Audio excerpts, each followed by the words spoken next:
సంపూర్ణ కార్తీక మహాపురాణము 28వ రోజు పారాయణము పంచవింశోధ్యాయ శ్రీకృష్ణుడు చెబుతున్నాడు సత్యభామ నారద ప్రోక్తాలైన సంగతులతో ఆశ్చర్యమానసుడైన పృథువు ఆ ఋషుని పూజించి అతని వద్ద సెలవు తీసుకున్నాడు. ఆ కారణంగా ఈ 3 వ్రతాలు కూడా నాకు అత్యంత ప్రీతిపాత్రాలై ఉన్నాయి.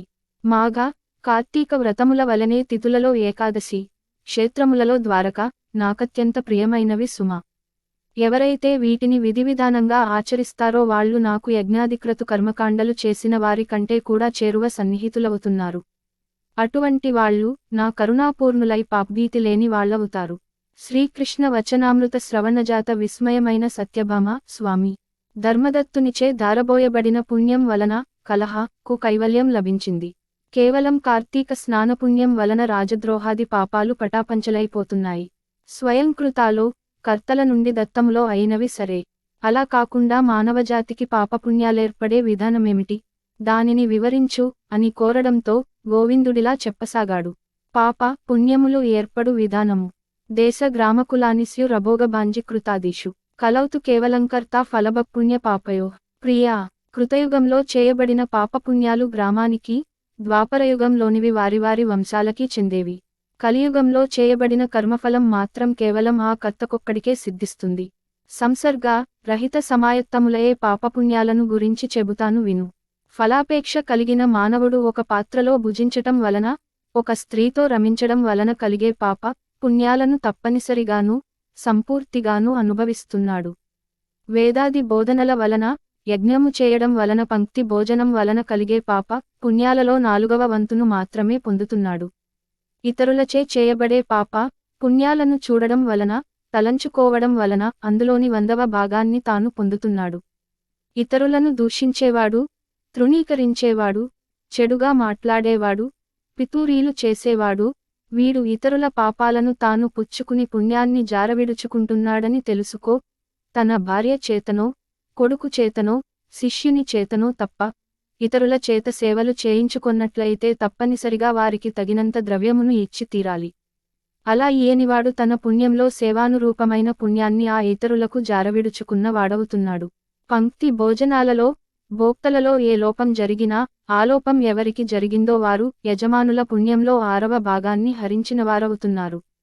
స్నాన సంధ్యాదుల నాచరిస్తూ ఇతరులను తాకినా, ఇతరులతో పలికినా వారు తమ పుణ్యంలో 6వ వంతును ఆ ఇతరులకు కోల్పోతారు.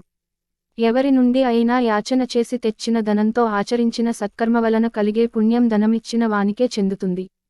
కర్తకు కర్మఫలం వినా మరేమీ మిగలదు. దొంగిలించి తెచ్చిన పరద్రవ్యంతో చేసే పుణ్యకర్మ వలన పుణ్యం ఆ ధనం యొక్క యజమానికే చెందుతుంది తప్ప ఈ కర్మటునికి దక్కదు. రుణశేషం ఉండగా మరణించిన వారి పుణ్యంలో శేషరుణానికి తగినంత పుణ్యం రుణదాతకు చెందుతూ ఉంది.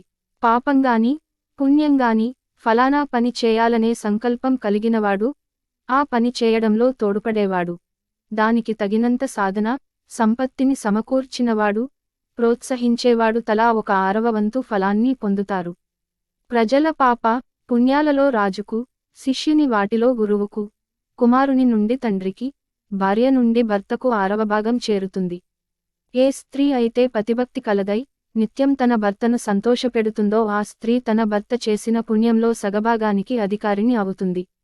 తన సేవకుడో కొడుకో గాని ఇతరుని చేత ఆచరింపచేసిన పుణ్యాలలో తనకు 6వ వంతు మాత్రమే లభిస్తుంది. ఈ విధంగా ఇతరులెవరూ మనకి దానం చేయకపోయినా, మనకే నిమిత్తము లేకపోయినా వివిధ జనసాంగత్యాల వలన పాపపుణ్యాలు మానవులకు ప్రాప్తించిన తప్పడము లేదు. అందువలనే సజ్జన సాంగత్యం చాలా ప్రధానమని గుర్తించాలి.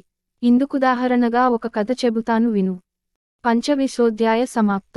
షడ్వింశోధ్యాయ ధనేశ్వరుడి కథ. సత్సాంగత్య మహిమ.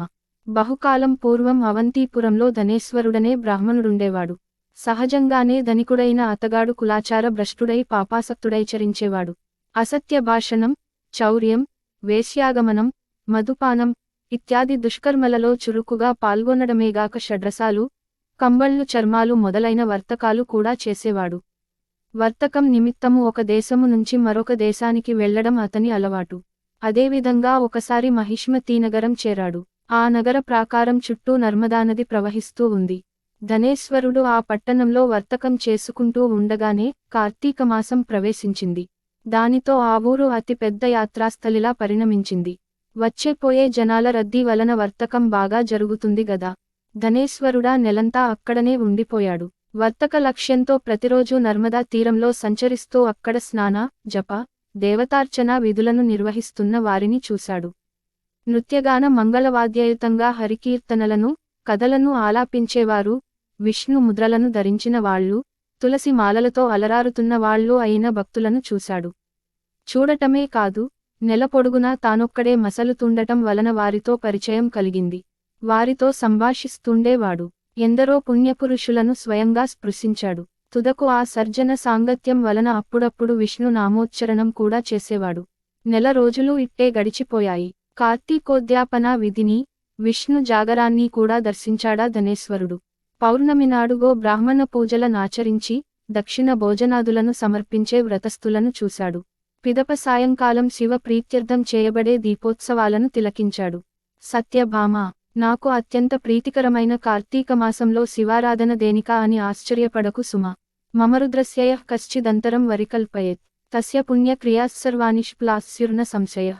ఎవరైతే నన్ను, శివుణ్ణి భేదభావంతో చూస్తారో, వారి యొక్క సమస్తమైన పుణ్యకర్మలు కూడా వృధా అయిపోతాయి.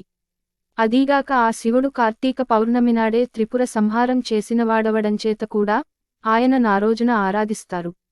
ఇక ధనేశ్వరుడి పూజా మహోత్సవాలనన్నింటినీ ఎంతో ఆశ్చర్యంతోనూ, వాంఛతోనూ చూస్తూ అక్కడక్కడే తిరుగుతున్నాడు.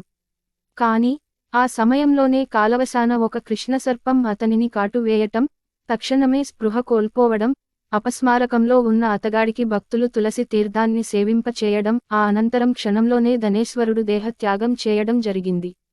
మరుక్షణమే యమదూతలు వచ్చి అతని జీవుని పాశబుద్ధుడిని చేసి, కొరడాలతో మోదుతూ యముని వద్దకు తీసుకువెళ్లారు. యముడు అతని పాప, పుణ్యాల గురించి విచారణ నారంభించగా చిత్రగుప్తుడు, హే ధర్మరాజా! వీడు ఆగర్భ పాపాత్ముడే గాని, అనువంతైనా పుణ్యం చేసినవాడుకా దని చెప్పాడు. ఆ మాట మీద దండధరుడు తన దూతల చేత ధనేశ్వరుడి తలను చితుగగొట్టించి, కుంభీపాక నరకంలో వేయించాడు. కాని ధనేశ్వరుడు ఆ నరకంలో పడగానే, అక్కడి అగ్నులు చప్పగా చల్లారిపోయాయి. ఆశ్చర్యపడిన దూతలీ విషయాన్ని కాలునికి విన్నవించారు. అంతకంటే అబ్బురపడిన నరకాధీశుడు తక్షణమే ధనేశ్వరుని తన కొలువుకు పిలిపించి పునర్విచారణను తలపెట్టుతుండగా అక్కడికి విచ్చేసిన దేవర్షి అయిన నారదుడు, ఓ యమధర్మరాజా! ఈ ధనేశ్వరుడు తన చివరి రోజులలో నరక నివారకాలైన పుణ్యాలనాచరించాడు. గనుక ఇతనిని నీ నరకం ఏమీ చేయలేదు. ఎవరైతే పుణ్య పురుష దర్శన, స్పర్శన, భాషణలకు పాత్రులో వారా సజ్జనుల యొక్క పుణ్యంలో 6వ భాగాన్ని పొందుతూ ఉన్నారు. అటువంటిది ధనేశ్వరుడు ఒక నెలపాటు కార్తీక వ్రతస్థులైన ఎందరెందరో పుణ్యాత్ములతో సాంగత్యం చేసి విశేష పుణ్యభాగాలను పొంది ఉన్నాడు. కార్తీక వ్రతస్థుల సహజీవనం వలన ఇతను కూడా సంపూర్ణ కార్తీక వ్రతఫలాన్ని ఆర్జించుకున్నాడు. అదీగాక అవసానవేళ హరిభక్తుల చేత తులసి తీర్థమును పొందాడు. కర్ణపుటాలలో హరి నామస్మరణం జరుపబడింది. పుణ్య నర్మదా తీర్థాలతో వీని దేహము సుస్నాతమయ్యింది. అందరూ హరిప్రియుల ఆదరణకు పాత్రుడైన ఈ విప్రుడు నరకానుభవానికి అతీతుడేనని తెలుసుకో, ఇతగాడు దేవతా విశేషుడు. పుణ్యాత్ముడైన ఈ భూసురుడు, పాప భోగాలయైన నరకమందుదుండేందుకు అనర్హుడు అని బోధించి వెళ్ళాడు. ఏవం శ్రీ పద్మపురాణాంతర్గత కార్తీక మహాత్మ్యమందలి 25, 26 అధ్యాయములు. 28వ రోజు. నిషిద్ధములు, ఉల్లి, ఉసిరి, సోర, గుమ్మడి, వంకాయ. దానములు, నువ్వులు, ఉసిరి. పూజించాల్సిన దైవము, ధర్ముడు. జపించాల్సిన మంత్రము, ఓం ధర్మాయ, కర్మనాశాయ స్వాహ. ఫలితము, దీర్ఘకాల వ్యాధీహరణం. బహుళ త్రయోదశి రోజు పారాయణము సమాప్తము.